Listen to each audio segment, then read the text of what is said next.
The streets were lonesome and idle with Sunday night. The red and green neon lights in the signboards mixed with the street lights to make a pale, hot haze above the town. But the sky was starless, black. A man in a tilted hat took out his cigarette and turned to stare at her as she passed by. She could not wander around the town like this, for by this time her father would be chasing her. In the alley behind Finney's place, she sat down on the suitcase, and only then she realized that the pistol was still in her left hand. She had been going around with the pistol held in her right hand, and she felt that she had lost her mind. She had said that she would shoot herself if the bride and her brother would not take her. She pointed the pistol at the side of her head and held it there a minute or two. If she squeezed down on the trigger, she would be dead. And deadness was blackness, nothing but pure terrible blackness that went on and never ended until the end of all the world. When she lowered the pistol, she told herself that at the last minute she had changed her mind. The pistol she put in her suitcase. The alley was black and smelled of garbage cans, and it was in this alley where Lon Baker had his throat slashed that spring afternoon, so that his neck was like a bloody mouth that gibbered in the sun. It was here Lon Baker had been killed. And had she killed the soldier when she brained his head with the water pitcher? She was scared in the dark alley, and her mind felt splintered. If only there was someone with her. If only she could hunt down Honey Brown and they could go away together. But Honey had gone to Forks Falls and would not be back until tomorrow. Or if she could find the monkey and the monkey man and join with them to run away. There was a scuttling noise, and she jerked with terror. A cat had leaped up on a garbage can, and in the darkness she could see its outline against the light at the end of the alley. She whispered, "Charles!" and then, "Charlena," but it was not her Persian cat, and when she stumbled toward the can, it sprang away. She could stand the black, sour alley no longer, and carrying the suitcase toward the light at the end, she stood close to the sidewalk, but still inside the shadow of a wall.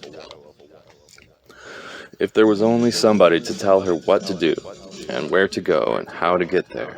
The fortune of Big Mama had turned out true, about the sort of trip and a departure and a return, and even the cotton bales for the bus had passed a truck of them on the way back from Winter Hill.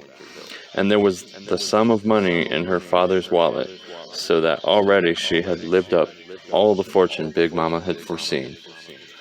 Should she go down to the house in Sugarville and say that she had used up the whole future? And what was she now to do? Beyond the shadow of the alley, the gloomy street was like a street that waited, with the winking neon Coca-Cola sign on the next corner, and a lady walking back and forth beneath a streetlight as though expecting someone. A long closed car that maybe was a Packard, came slowly down the street, and the way it cruised close to the curb reminded her of a gangster's car, so that she shrank back closer to the wall. Then, on the opposite sidewalk, two people passed, and a feeling like a sudden flame sprang up inside her. And for less than a second, it seemed that her brother and the bride had come for her and were now there. But the feeling blew out instantly, and she was just watching a stranger couple passing down the street. There was a hollow in her chest, but at the bottom of this emptiness, a heavy weight pressed down and bruised her stomach, so that she felt sick. She told herself she ought to get busy and pick up her feet and go away, but she still stood there, her eyes closed and her head against the warm brick wall. When she left the alley, it was a long time after midnight, and she had reached the point where any sudden idea seemed a good idea. She had seized on first one notion and then another. to hitchhike to Forks Falls and track down Honey, or to wire Evelyn Owen to meet her in Atlanta, or even to go back to the house and get John Henry. So at least there would be somebody with her, and she would not have to go into the world alone. But there was some objection to each of these ideas. Then all at once, from the tangle of turning impossibilities, she thought of the soldier. And this time the thought was not a glancing one. It lingered, stuck, did not go away. She wondered if she ought to go to the Blue Moon and find if she had killed the soldier before she left the town forever. The idea, once seized on, seemed to her good, and she... The idea, once seized on, seemed to her good, and she started for Front Avenue. If she had not killed the soldier, then when she found him, what could she say?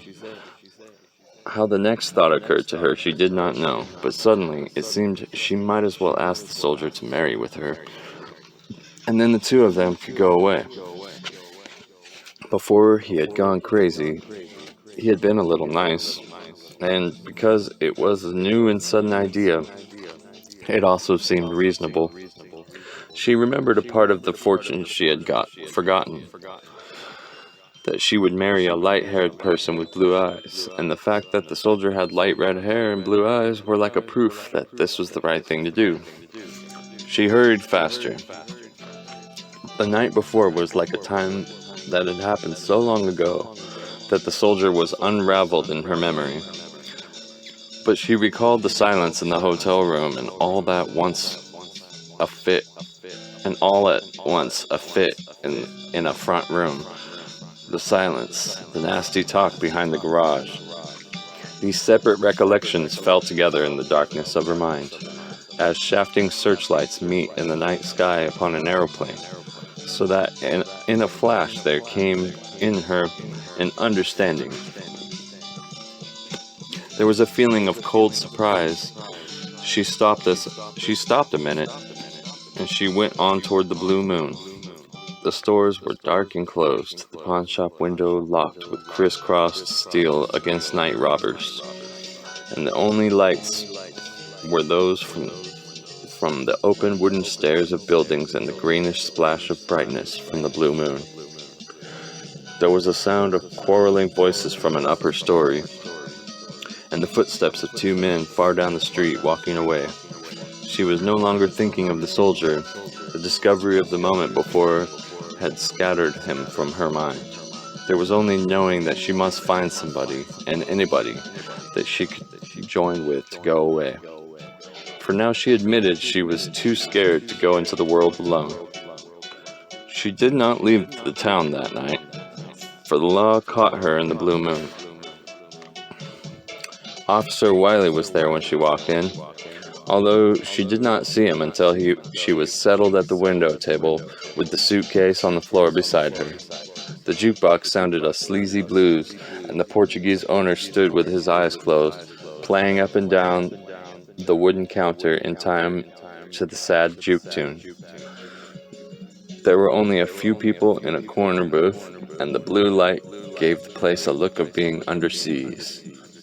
She did not see the law until he was standing beside the table, and when she looked up at him, her startled heart quivered a little and then stopped still. "You're Royal Adams's daughter," the law said, and her head admitted with a nod. "I'll phone into headquarters to say you're found. Just stay right here." The law went back to the telephone booth. He was calling the Black Maria to haul her off down to the jail, but she did not care. Very likely she had killed that soldier, and they had been following clues and hunting her all over town. Or the law maybe had found out about the three-way knife she had stolen from the Sears and Roebuck store. It was not plain just what she was captured for. It was not plain just what she was captured for, and the crimes of the long spring and summer merged together as one guilt which she had lost the power to understand. It was as though the things that she had done, the sins committed, had all been done by someone else, a stranger a long time ago.